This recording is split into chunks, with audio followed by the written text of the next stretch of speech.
Nous sommes en direct sur TV Finance et nous retrouvons Pierre Verret, stratégiste chez Active Trade. Bonjour Pierre.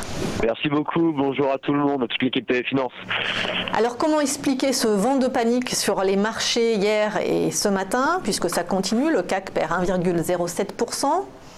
Absolument, tout à fait. Alors c'est vrai qu'on est devant un moment plus ou moins historique. En fait, si vous voulez, c'est vraiment le début d'une guerre commerciale qui s'enclenche entre les États-Unis et la Chine. On a notamment pu voir, la plupart des investisseurs, des traders ont pu observer scrupuleusement le discours du président américain qui a présenté ces mesures visant à sanctionner Pékin pour, je cite, violation de propriété intellectuelle.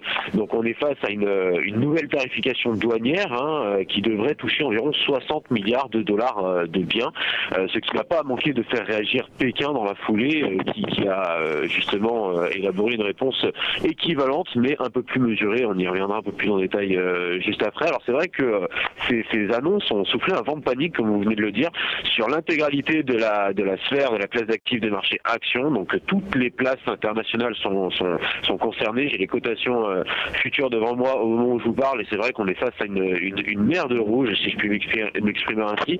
Le Dow Jones a bien évidemment corrigé de 2,93%, le SP500 de 2,52% et le Nasdaq de 2,43%, encore que le Nasdaq soit aussi pesé par le scandale de Facebook. Absolument, tout à fait.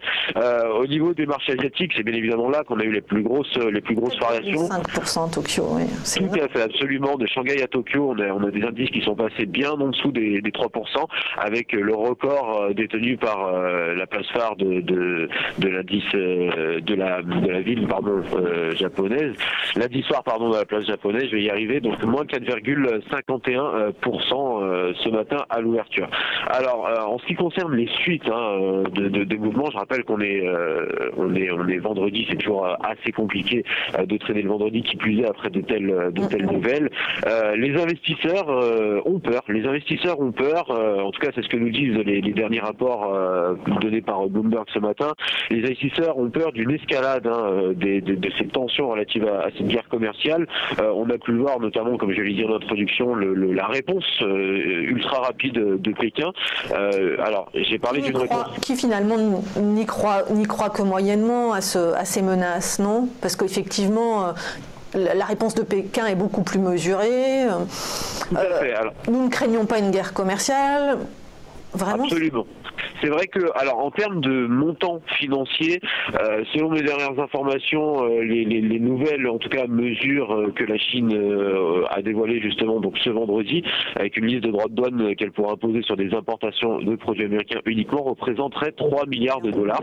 Donc en rétention aux sanctions commerciales annoncées par Washington. Donc c'est vrai qu'on est bien loin des 60 milliards effectivement annoncés par le plan américain. Cependant, comme vous venez de le dire, la sémantique est extrêmement importante et le président chinois s'est montré inflexible en déclarant cette fameuse phrase comme quoi il ne craignait absolument pas une guerre commerciale. Donc une phrase qui sonne vraiment comme un avertissement, et en tout cas il peut être compréhensible pour la plupart des traders et des investisseurs, justement avec ce voile d'incertitude qui est jeté sur les marchés risqués, les marchés actions, de pouvoir éventuellement rediriger en tout cas une partie du cash investi sur ces classes d'actifs vers des classes d'actifs un petit peu plus refuge. Alors c'est vrai que cette guerre commerciale fait écho un petit peu avec ce qui avait été dit, souvenez-vous, lors du discours de Jérôme Powell, qui avait d'ailleurs notamment augmenté les taux à sa première conférence de presse, qui avait justement dévoilé un petit peu ces mesures concernant la future de la politique monétaire, en détaillant notamment les futures hausses de taux à venir. Il avait également déclaré que cette guerre commerciale, donc c'était avant finalement le discours de Donald Trump, commençait à inquiéter de plus en plus les membres du FOMC, en expliquant que justement cette guerre commerciale aurait un impact, pour l'instant on a du mal à le mesurer encore, mais un impact certain sur la croissance. Voilà, absolument. Donc on en est là, on est face à un voile d'incertitude jeté sur ces marchés risqués. C'est peut-être pour cette raison finalement que le sell-off qui a eu lieu un petit peu plus tôt cette année au mois de février pourrait être bien plus qu'une correction et peut-être même même le début d'une phase baissière. Je rappelle qu'on est face à des marchés qui sont haussiers quand même depuis 2008, 2009, 2010 pour certains. Donc ça serait pas non plus anodin de les voir retomber. C'est ce que j'allais vous demander. Donc du coup, Pierre, qu'est-ce qu'il faut faire si on est investi en bourse aujourd'hui? Il faut sortir, il faut faire le dos rond. On s'attend à quoi? À ce que cette correction se poursuive?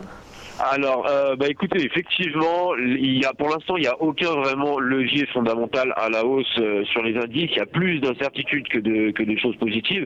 C'est vrai qu'au niveau des États-Unis, on est face à, si vous voulez, à une zone économique qui est relativement bien dans le vert, avec la plupart des indicateurs économiques dans le vert. On a une inflation au-dessus des 2%, un pays proche du plein emploi. Donc, sur les chiffres, en tout cas sur le papier, il n'y a pas encore vraiment de quoi s'inquiéter. Mais comme vous le savez, sur les marchés, on trade le futur. Et ces annonces-là jettent un énorme épais voile d'incertitude, donc qui pourrait justement provoquer ces récents sell-off. Lorsqu'un panneau de danger est de sortie, on ajuste les tailles de position, on réduit peut-être les leviers, on réduit son exposition déjà en tout cas, et on rapproche un petit peu les stops. Et puis même pour certains qui étaient peut-être proches du niveau flat, sortent directement de ces marchés pour orienter le cash ailleurs dans d'autres classes d'actifs. Donc que faut-il faire? Je vais parler du CAC 40, c'est ce qui nous intéresse ce matin. Alors c'est vrai que 5111 là à l'instant. Absolument, c'est vrai que quand je vous avais envoyé les graphiques hier, on était au-dessus des 5100, on était à 5135 exactement. J'avais notamment donné un niveau de support au niveau des 5100. Le marché a ouvert bien en dessous des 5100 ce matin, en tout cas sur les cotations futures d'avril 2018. On a ouvert à 5065, le marché bataille entre 5075 et 5100 qui devrait être une zone très intéressante en tout cas pour les traders intraday, pour ceux qui avaient loupé le coche justement de la baisse et s'orienter justement short. Les prochains niveaux disponibles, de support disponibles sur le graphique en daily sont situés en dessous des 5000 points, 4950. Il faudra donc breaker cette fameuse zone psychologique des 5000 points, puis 4753. Au niveau des indicateurs économiques, techniques, on a beaucoup parlé macro. On a un croisement de moyenne mobile courte et longue sur ce fameux graphique en données journalières. Une rupture, en tout cas, une validation d'une figure chartiste qui d'ailleurs joue généralement le rôle de figure chartiste de continuation, mais qui n'est pas le cas cette fois-ci. On est vraiment face à un marché qui se traitait dans un triangle, un consensus qui s'est trouvé à la baisse avec ces fameuses annonces et qui a plongé le marché en dessous des 5100 points. Un mouvement baissier, en tout cas un prolongement déjà au minimum de la correction enclenchée début février devrait s'amorcer. À plus court terme, je vais faire vite pour les traders en intraday, on a d'autres niveaux à retenir. Alors bien évidemment, la fameuse zone des 5100 points, 5075, cette fameuse zone de 25 points qui est actuellement travaillée par le marché.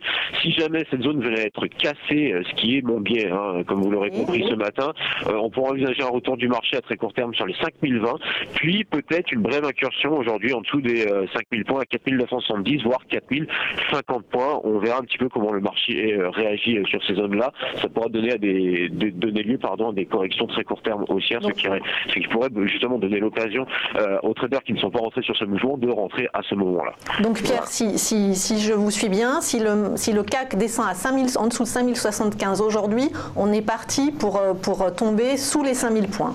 Je pense que ça sera un signal fort effectivement que le marché, que les investisseurs enverraient en tout cas au marché.